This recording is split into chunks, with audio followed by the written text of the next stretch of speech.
Did. We're live. Okay.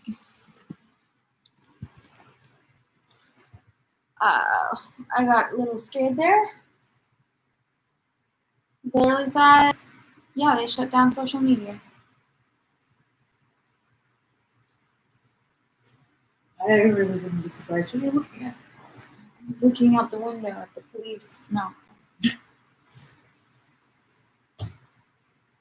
I would not be surprised.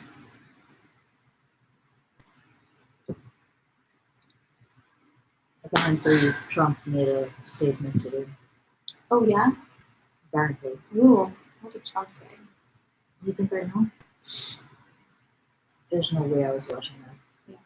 No way. It's such an amazing experience to be like, the president's going to talk, and I'm 100% sure he's going to make it worse. Like 100. There's no doubt. I wasn't like, I wonder what he's going to say. I wasn't like, there was no nothing. Like if you see a punch coming, you just go like that, right? Yeah. Because you're positive that it's like, there can be, yeah, that's the only thing it can be. Yeah. Something worthy of a punch. Yeah. So in the same way, like I see him maybe thinking about opening his mouth. I'm not curious what he's going to say. No good can come from this. Yeah, literally the only thing you could do is duck. That's what I did, and my mother was like, and she what? My brain's gone soft. My mother was like, did you hear what he said? He's clutching a Bible, and I was like, no, and no. No, I didn't. Do you know that I haven't watched or listened to the news in days, and I still somehow know every fucking thing that's going on? Yeah.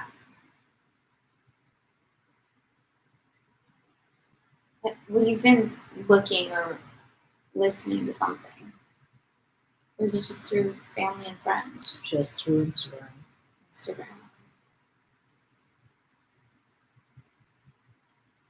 I'm like very little written news. But I think like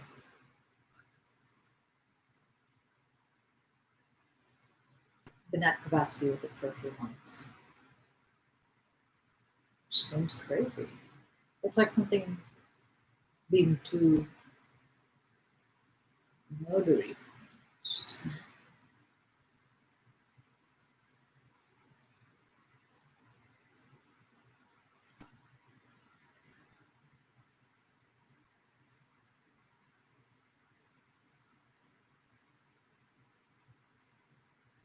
What a weird time. What is happening? It's really painful.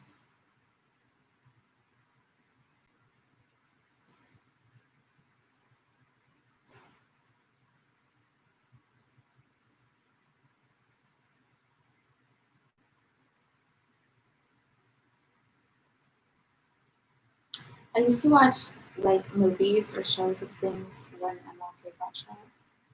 I'd be like, remember we had that discussion of people who were so in love with their political figures and leaders and not understanding what was going on there? I do, but I remember you saying you didn't understand. I didn't. Yeah, okay. Yeah, I do remember that. Right. So you do. I didn't. Yeah. And I think it was maybe it was Saturday night. It was like, I got it. I finally got What happened on Saturday? Not much. We streamed, and that was the first day we streamed. And that was the first day of the curfew. Mm-hmm. And the curfew, you were like, did you get this Amber Alert? I know, I was like, what's that? Yeah. Anyway, yeah. I was just like, ugh. I just like I sat out there and I just cried for like a good half hour. Why? I think everything just kind of hit me. Which everything? Like everything that's going on with the protests and the riots and the state of like America and the state of the world. And like the lack of leadership, the lack of like faith in people and humanity.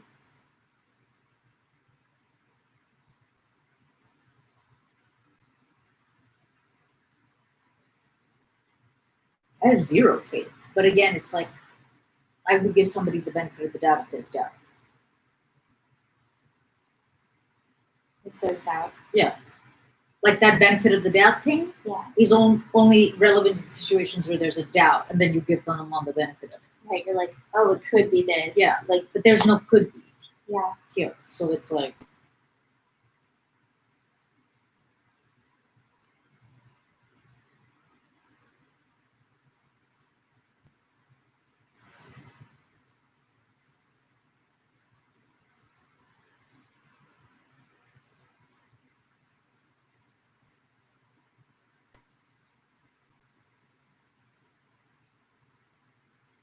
what made you? The only thing I come back to is honestly when you were talking about like what does it cost you not to have empathy?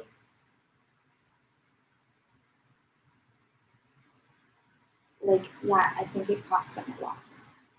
Or what does it cost you to have empathy? I think it costs them a lot to not have empathy. Costs? I think that's a really, really sad state to be in that you don't feel for other people. Yeah, it is sad. It's worse for the people you don't feel for. Of course in it this is. situation. But both are terrible.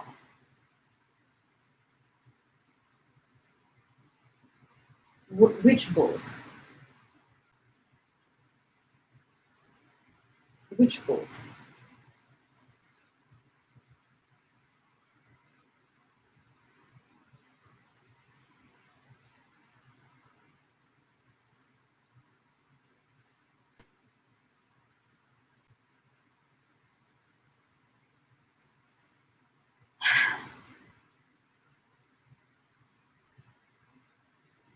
We don't have to get into it. I know we don't have to. I know. I feel like I'm gonna put my foot in it. Almost definitely. Yeah, so don't make me.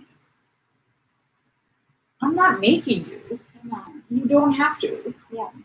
We don't have to talk about it, but that's up to you.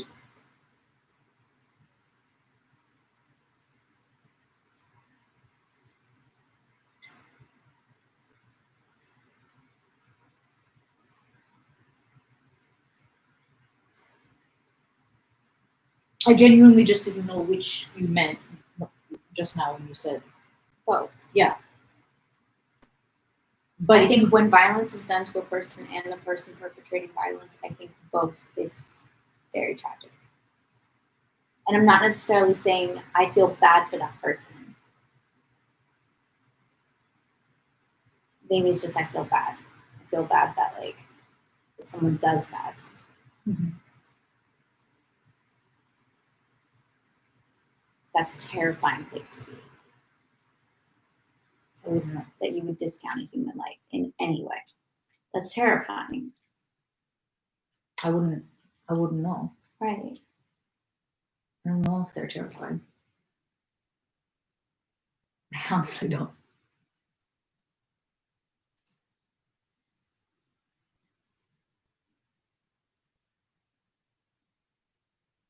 In part because when I'm terrified, that's not what I do when I'm terrified.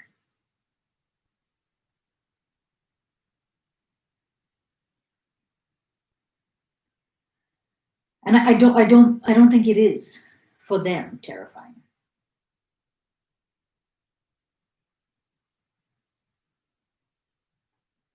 Yeah. I mean it might be. That's not so much what I meant. I just meant like I think sometimes it comes across like I'm like siding with the perpetrators. of anything. Mhm. And maybe I've just got like my wires crossed, and it's actually that like those actions to me are so like unfathomable that I feel bad, and then maybe I like put it onto like feeling bad for them as opposed to like feeling bad because of them.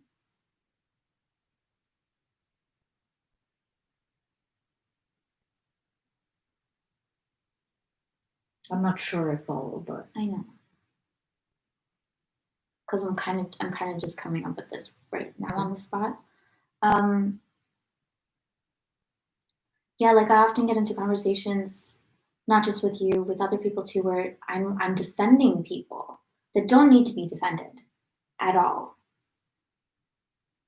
And it usually tends to be like, yeah, but how terrible must it be for that person to have to do that, or something like that.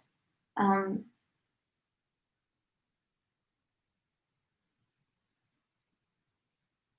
and there might be like a misplacement of what I'm saying, like, oh, it must be terrible for that person or terrifying for that person. And it might be a misplacement of like whatever I'm projecting. And it's actually like that act is terrifying for me. do you not feel terrified by it?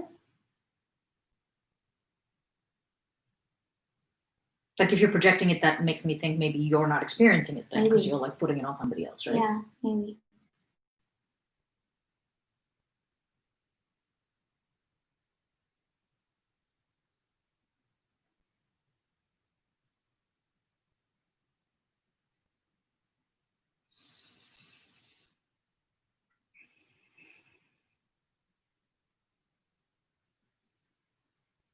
Maybe. Makes me think about like how I don't have nightmares. I just think that's really telling.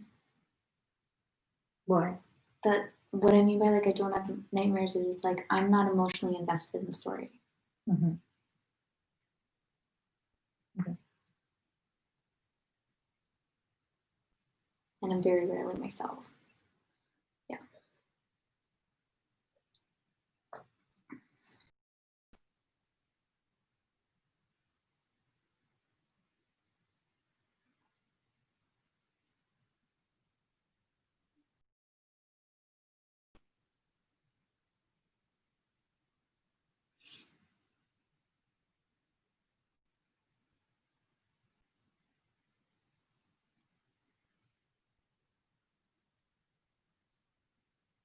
Or maybe it comes from discomfort of the idea of holding anybody responsible for anything. Because if you're trying not to cross anyone,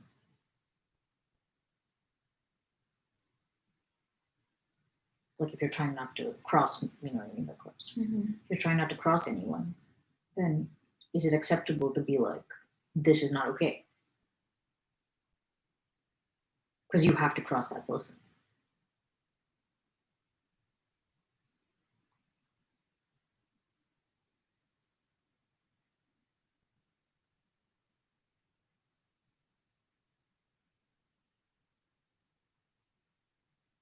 Like you do make a judgment. Yeah. You pick a side. Because just like shame or whatever, like there are good and bad sides to things like judgment. It's not like wrong to judge someone's actions. That sentence is not like a truism.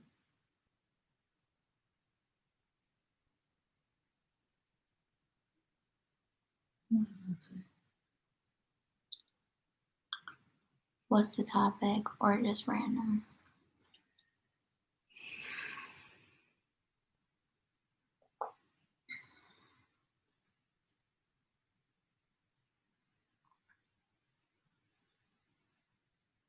I am uncomfortable with picking a side. And I honestly don't know if it's right to pick a side.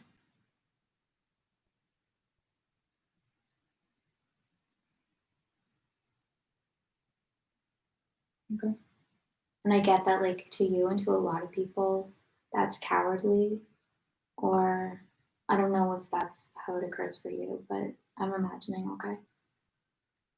I imagine that to a lot of people that's cowardly and like that just comes from my own sense of discomfort. And maybe it does. Um, I don't know if it helps any to pick sides.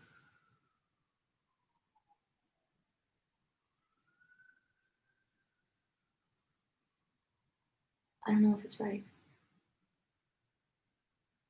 Okay. I really mean that because like hate seems like hate wherever it is. I don't think anyone's advocating hate. Okay. At least not the people that I know. Okay. So it's not. It's both sides are not equal. Okay. It's not like two households both alike in dignity.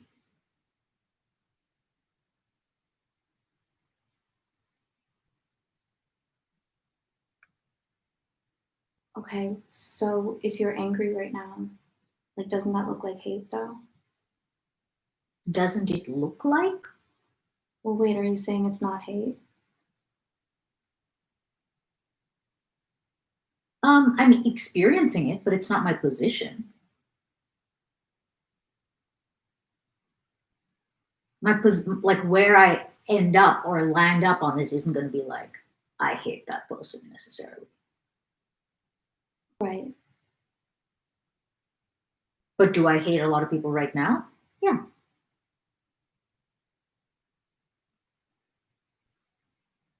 Yeah.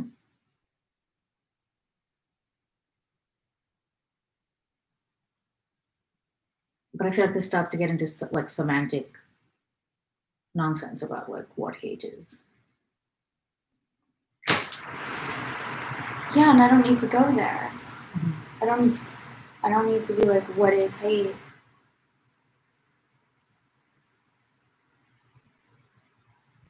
But if I you're just saying don't that you go don't there. know if it's right, I just don't go there. okay.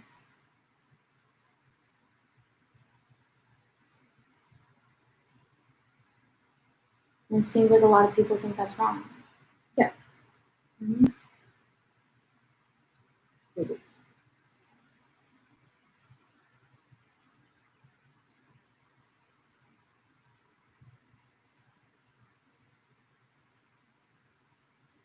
I don't know how hate helps. Do you feel like what you're doing helps? No. Okay.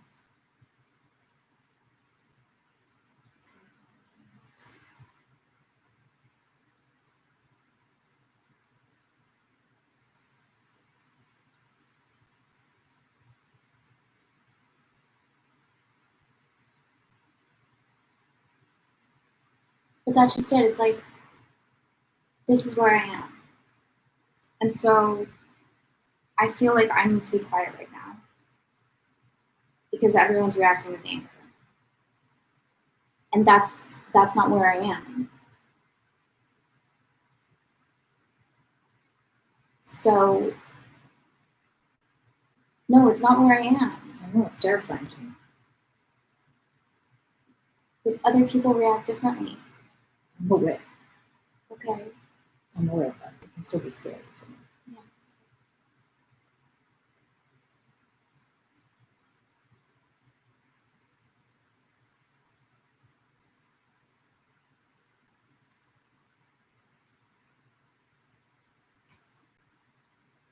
For me to really help, I have to come from where I am. I can't contort myself to look like what other people expect I should look like. Obviously not.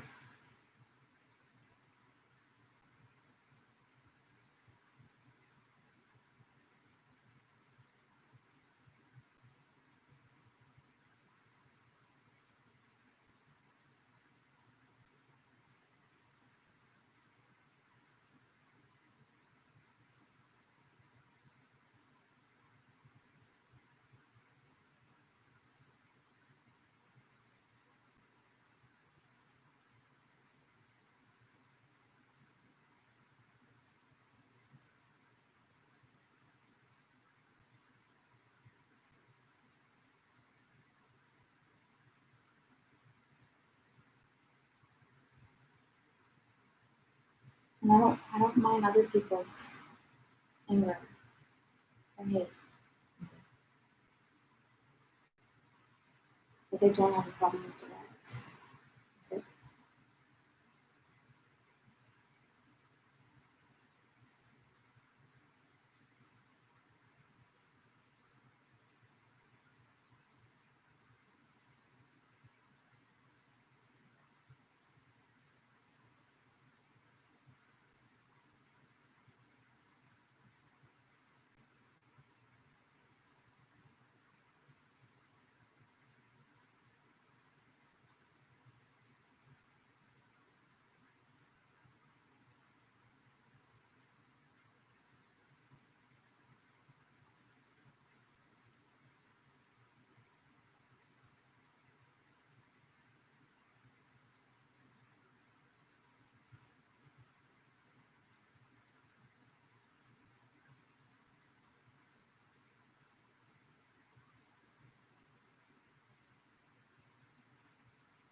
Do you want to read or to? You can read.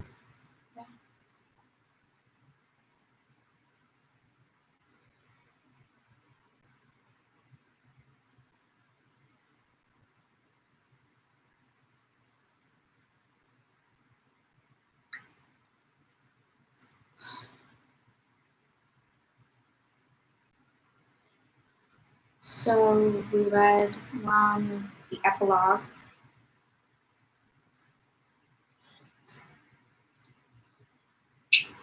And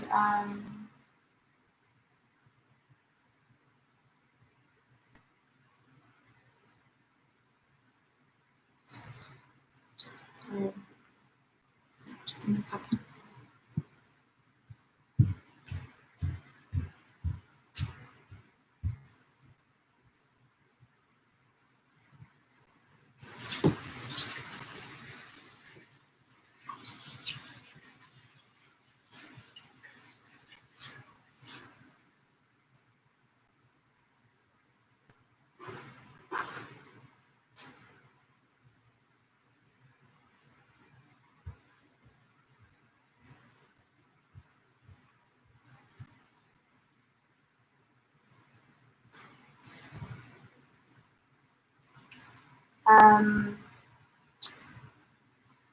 Natasha and Pierre. We saw what Natasha's like, a grown woman. She's lost her spark. And I don't know, she's just a woman now. She's a mother now. She stopped singing. She's let herself go, apparently. At least that's what everyone thinks about her. And meanwhile, Pierre, everyone loves. And he was, I want to say he was like away on a business trip somewhere. And Natasha gets very upset when he's away. And finally he came back. And everyone's very happy to see him. Yeah, everyone has children. So like Pierre just got in to the Rostov's house, I want to say. And there was something about the Countess Rostov, who's basically just waiting to die, and everyone knows it.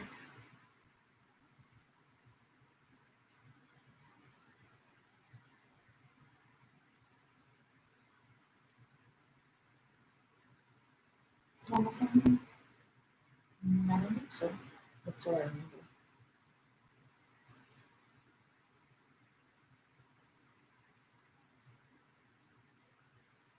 Chapter 13. When Pierre and his wife entered the drawing room, the Countess was in one of her customary states in which she needed the mental exertion of playing patience, and so, though by force of habit, she greeted him with the words she always used when Pierre her son returned after an absence. "High time, my dear, high time. We are all weary of waiting for you. Well, thank God," and received her presents with another customary remark. "It's not the gift that's precious, my dear, but that you've given it to me." Old woman, yet it was evident that she was not pleased by Pierre's arrival at that moment when it diverted her attention from the unfinished game. She finished her game of patience and only then examined the presents. They consisted of a box 4 cards, of splendid workmanship, a bright blue Sèvres teacup with shepherdesses depicted on it and with a lid, and a gold snuff box with the Count's portrait on the lid, which Pierre had done by a miniaturist in Petersburg. The Countess had long wished for such a box, but as she did not want to cry just then, she glanced indifferently at the portrait and gave her attention chiefly to the box for cards. "Thank you, my dear, you have cheered me up," said she, as she always did. "But best of all, you have brought yourself back, for I never saw anything like it. You ought to give your wife a scolding. What are we to do with her? She is like a madwoman when you are away. Doesn't see anything, doesn't remember anything," she went on, repeating her usual phrases. "Look, Anna Timofeevna," she added to her companion. "See what a box for cards my son has brought us." Belova admired the presents and was delighted with her dress material. Though Pierre, Natasha, Nicholas, Countess Mary, and Denisov had much to talk about, they could not discuss before the old countess. Not that anything was hidden from her, but because she had dropped so far behindhand in many things that had they begun to converse in her presence, they would have had to answer inopportune questions and to repeat what they had already told her many times, that so and so was dead and so was married, which she would again be unable to remember. Yet they sat at tea round the samovar in the drawing room from habit, and Pierre answered the Countess's questions as to whether Prince Vasily had aged and whether Countess Mary Alexeyevna had sent greetings and still thought of them, and other matters that interested no one and to which she herself was indifferent. Conversation of this kind, interesting to no one yet unavoidable, continued all through tea time. All the grown-up members of the family were assembled near the round tea table at which Sonia presided beside the samovar. The children with their tutors and governesses had had tea, and their voices were audible from the next room. At tea, all sat in their accustomed places. Nicholas beside the stove at a small table where his tea was handed to him. Milka, the old gray Borzoi bitch, daughter of the first Milka, with a quite gray face and large black eyes that seemed more prominent than ever, lay on the armchair beside him. Denisov, whose curly hair, mustache, and whiskers had turned half gray, sat beside Countess Mary with his general's tunic unbuttoned. Pierre sat between his wife and the old countess. He spoke of what he knew might interest the old lady and that she would understand.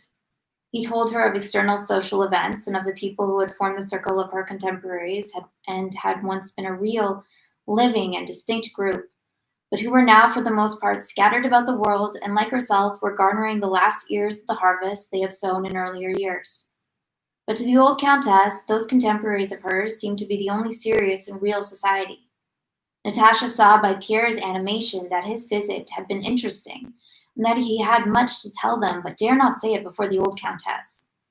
Denisov, not being a member of the family, did not understand Pierre's caution and being, as a malcontent, much interested in what was occurring in Petersburg, kept urging Pierre to tell them about what had happened in the Semenovsk regiment, then about Arakcheev, and then about the Bible Society. Once or twice, Pierre was carried away and began to speak of these things, but Nicholas and Natasha always brought him back to the health of Prince Ivan and Countess Mary Alexeyevna.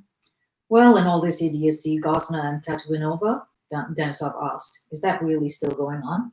Going on, Pierre exclaimed. Why, more than ever, the Bible Society is the whole government now. What is that, mon cher ami?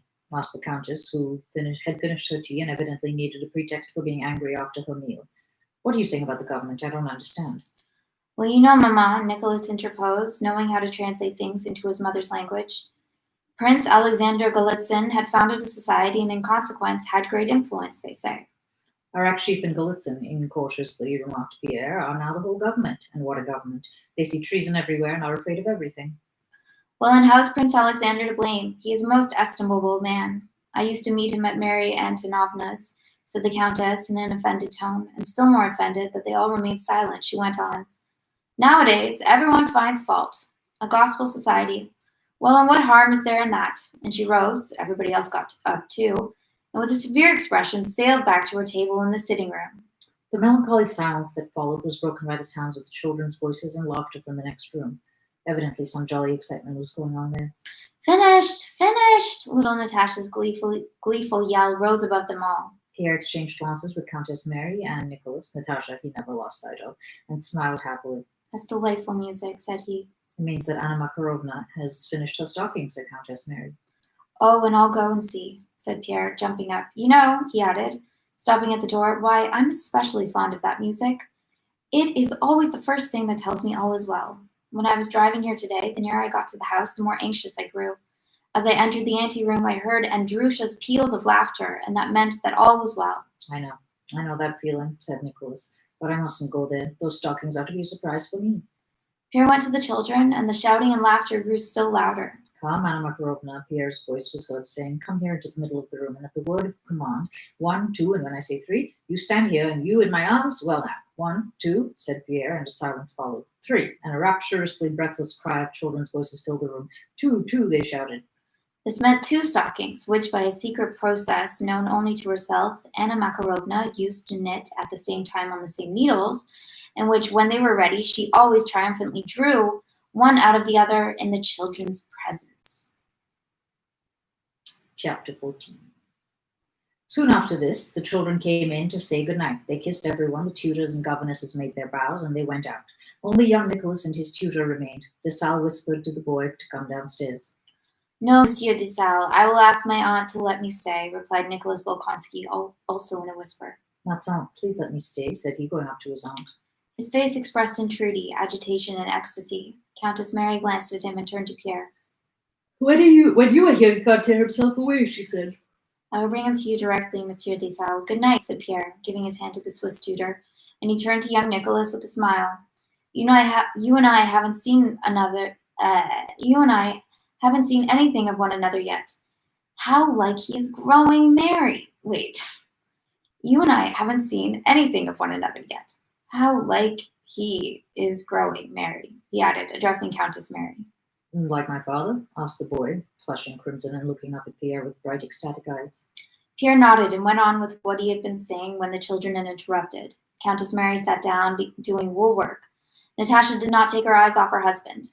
Nicholas and Denisov rose, asked for their pipes, smoked, went to fetch more tea from Sonia, who sat wary but resolute at the samovar, and questioned Pierre. The curly-headed, delicate boy sat with shining eyes unnoticed in a corner, starting every now and then and muttering something to himself, and evidently experiencing a new and powerful emotion as he turned his curly head, with his thin neck exposed by his turned-down collar toward the place where Pierre sat. The conversation turned on contemporary gossip about those in power, in which most people see the chief interest of home politics. Denisov, dissatisfied with the government on account of his own disappointments in the service, heard with pleasure of the things done in Petersburg which seemed to him stupid, and made forcible and sharp comments on what Pierre told them.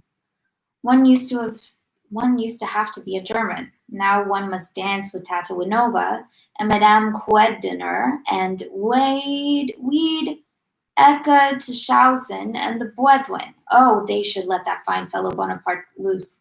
He'd knock all this nonsense out of them. Fancy giving the command of the Semenov regiment to a fellow like that Schwartz, he cried.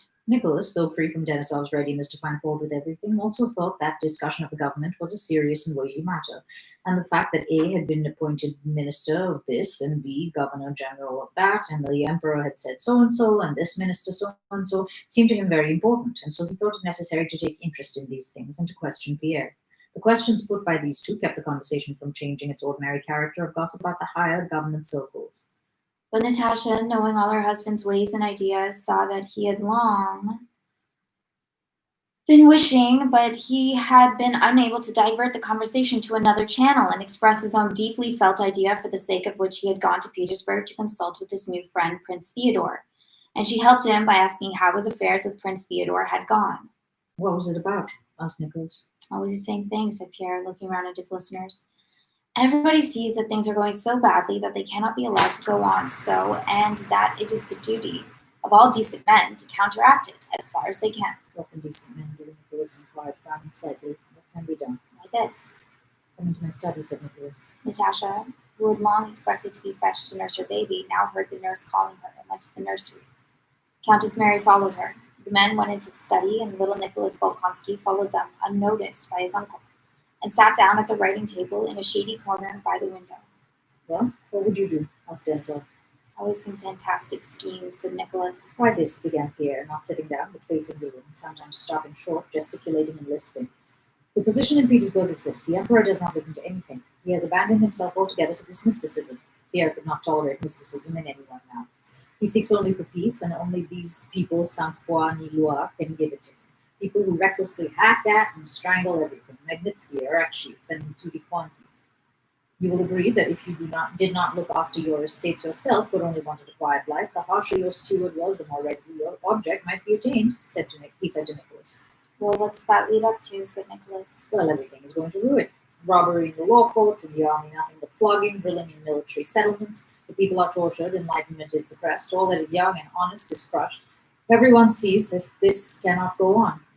Everything is strained to such a degree that it will certainly break, said Pierre, as those who examine the actions of any government have always said since governments began.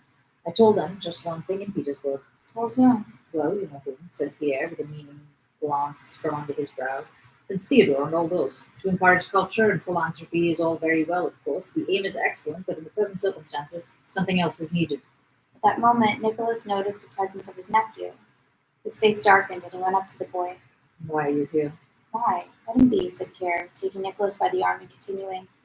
That is not enough, I told them. Something else is needed.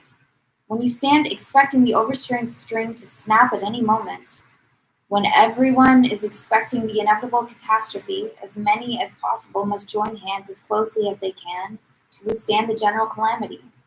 Everything that is young and strong is being enticed away and depraved. One is lured by women, another by honors, a third by ambition or money, and they go over to that camp. No independent men, such as you or I, are left. What I say is widen the scope of our society. Let the mot d'ordre be not virtue alone, but independence and action as well. Nicholas, who had left his nephew, irritably pushed up an armchair, sat down in it, and listened to Pierre, coughing discontentedly and frowning more and more. But action with what aim, he cried. And what position will you adopt toward the government? By the position of assistance. The society need not be secret if the government allows it. Not merely is it not hostile to government, but it is a society of true conservatives, a society of gentlemen in the full meaning of that word. It is only to prevent some Pugachev or other from killing my children and yours, and Arakchev from sending me off to some military settlement. We join hands only for the public welfare and the general safety. Yes, but it's a secret society, and therefore a hostile and harmful one, which can only cause harm. Why? Did the Tugendbund, which saved Europe, they did not then venture to suggest that Russia had saved Europe, do any harm? The Tugendbund is an alliance of virtue. It is love, mutual help. It is what Christ preached on the cross. Natasha, who had come in during the conversation, looked joyfully at her husband. It was not what he was saying that pleased her, that did not even interest her, for it seemed to her that was all extremely simple and that she had known it a long time. It seemed so to her because she knew that it sprang from Pierre's whole soul. But it was his animated and enthusiastic appearance that made her glad. The boy with the thin neck stretching out from the turned-down collar, whom everyone had forgotten, gazed at Pierre with even greater and more rapturous joy. Every word of Pierre's burned into his heart, and with a nervous movement of his fingers, he unconsciously broke the seal and waxen quill pens his hands came upon on his uncle's table. It is not at all what you suppose, but that is what the German Tugendbund was, and what I am proposing. No, my friend, the Tugendbund is all very well for the sausage eaters, but I don't understand it and can't even pronounce it. Interposed Ansel in a loud and resolute voice. I agree that everything here is rotten and horrible, but the Tugendbund I don't understand. If we're not satisfied, let us have a bund of our own. That's all right. Je suis voto. Pierre smiled. Natasha began to laugh. But Nicholas knitted his brows still more and began proving to Pierre that there was no prospect of any great change, and that all the danger he spoke of existed only in his imagination. Pierre maintained the contrary, and as his mental faculties were greater and more resourceful, Nicholas felt himself cornered.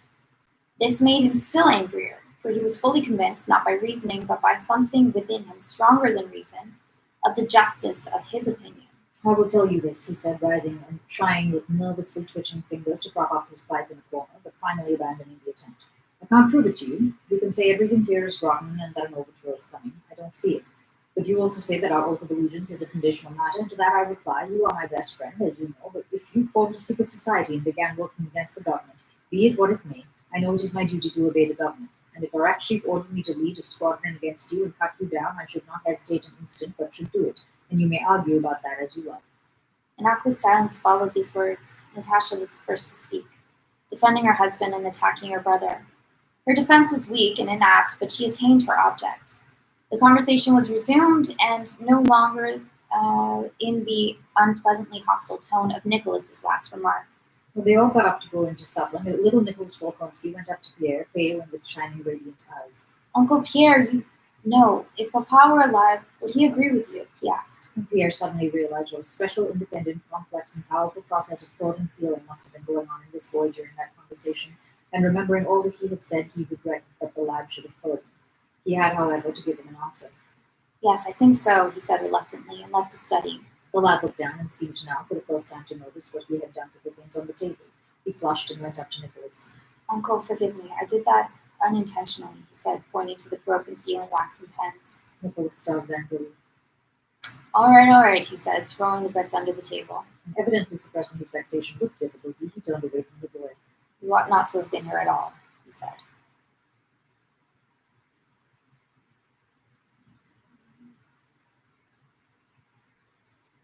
This one's the one.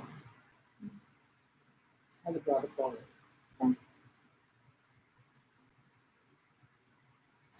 We're just doing a short one today.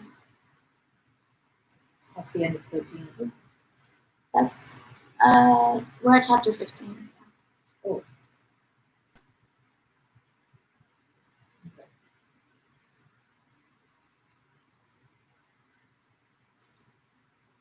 Okay.